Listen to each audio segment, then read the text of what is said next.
Hello guys, hope you're having a fantastic day and welcome back to another Citrix Lab setup series. And this is going to be part 7, and in this video we are going to install the VDA on a separate server. But in my introduction video, I have mentioned that we are going to install all the core components including the VDA on the same server. But if I install the VDA on a separate server, then I can show you guys few more useful things. So I decided to go for the separate server, and I also created the server called VDA and given 2 gigs of RAM and 2 virtual CPUs. And I have also joined it to our domain, which is ran.local. So before we get started with the installation, we need to check if we have the proper communication between our VDA and the Citrix core. So I'm going to CMD and let me try to ping our delivery controller. So first let me change the font so you guys can see it better. So click OK and let me try to ping CTX core.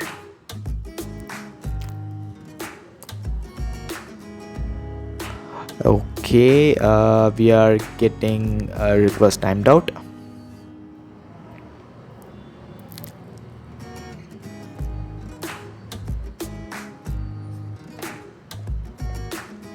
So let me go to a CTX core and check the communication from there. So oh yes, I will change the font size here in the CTX core as well. 20, click OK.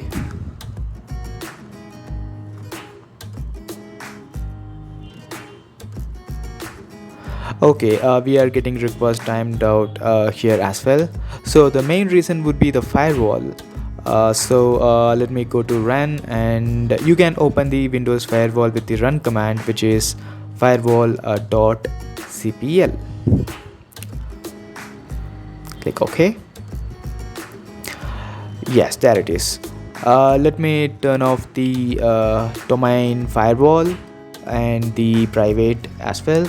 I'll just keep the public network settings as it is. So let me close this.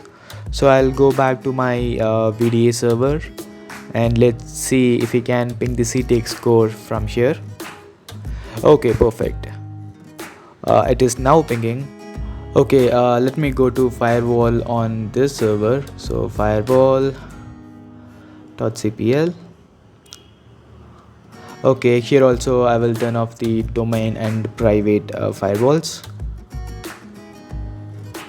Click OK, close, and I will go back to our CTX core server now. CMD, let's try to ping the VDA again. Okay, perfect. So now we are able to ping as well. So that is one more thing. So I will go to run CMD. Oops. So I will telnet our CTX core server with the port 80. Okay, that's also perfect. So we are good to start the installation now. Come on. Okay guys, if you noticed, when I opened the file explorer, it directly opened the quick access and I hate it. And if you're like me, I will always wanted to see this PC. So there is a way we can change it. So go to view and click on options, and as you can see, there is an option called open file explorer to quick access. So change it to this PC. So apply, OK, and close it.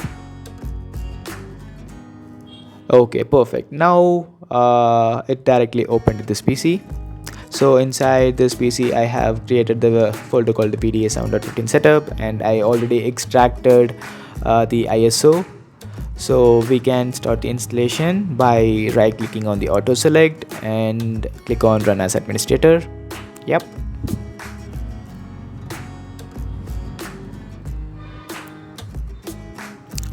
So earlier we selected a delivery controller in the previous CTX core server, and in this video we are going to select virtual delivery agent for Windows Server OS. So let me click on that.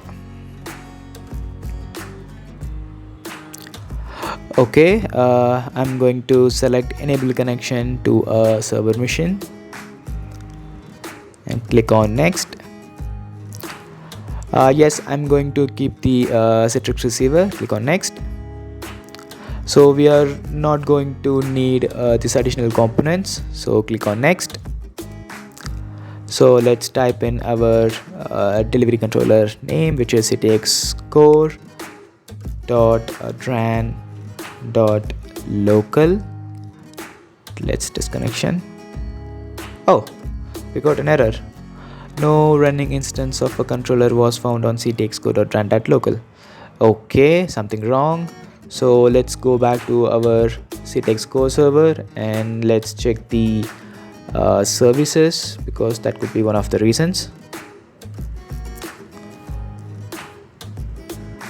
Okay, as you can see, we have only few of the Citrix services are in running state and rest of them are not in running state. This would be the reason why we got that error message when we try to add the DDC name.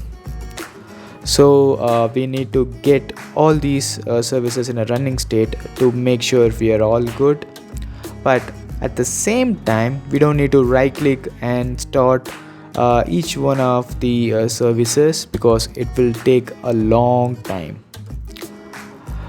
But there is another way we can quickly start them, which is through PowerShell.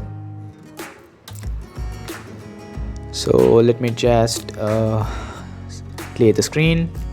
So we have a commandlet called get service.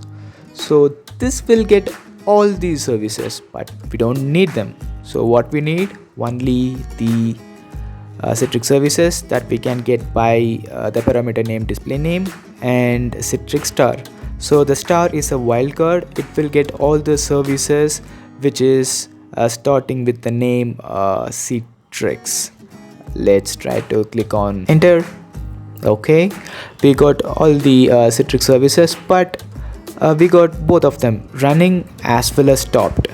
So I will pipe them so we can filter out only the services which are in stopped state.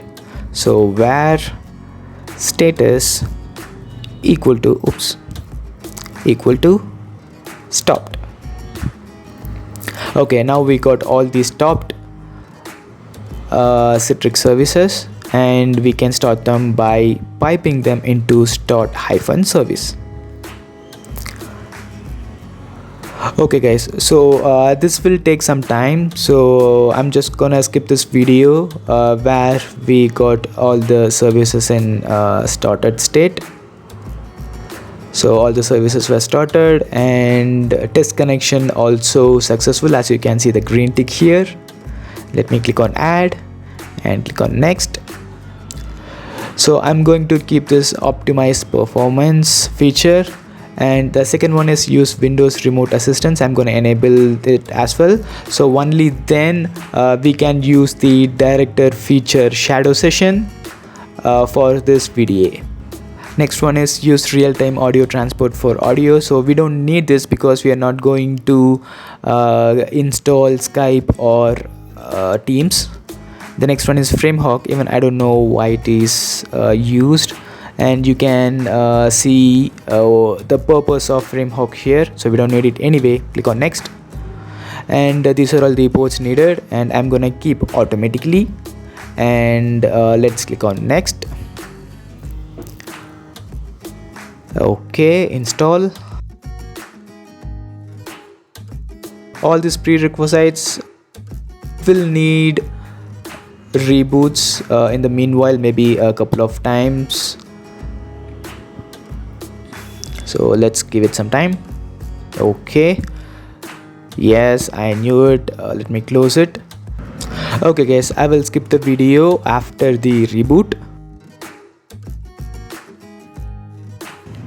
Okay, server has been restarted, and as you can see the VDA setup will be automatically popped, and we don't need to restart the setup once again. So after the reboot, the VDA setup will be automatically started. Okay, initializing.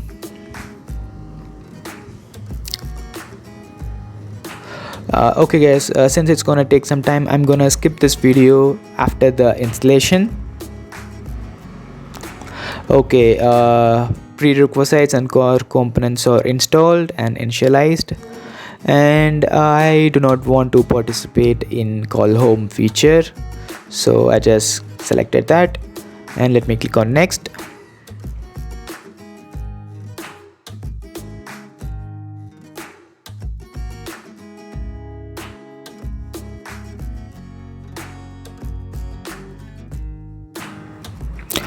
Okay guys, everything is good. Prerequisites are completed, component initialization also initialized, so we can restart the server, and I will skip the video after the restart.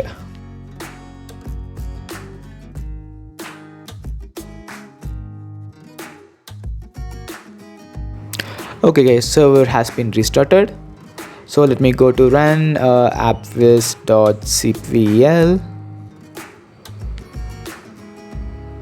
Okay guys, so VDA has been installed successfully. We are all good. So as a recap, in the previous video we have created the site, and in this video I showed you guys the prerequisites that we need to do before the VDA installation, which is to make sure there is no communication issues between the VDA and delivery controller. And also I showed you the issues we came across during the VDA installation, that is due to Citrix services which were not in running status, and how to start them. And in the next video we will be configuring the StoreFront. So that's all for today guys. Thank you so much for watching, and you have a great day. Bye bye.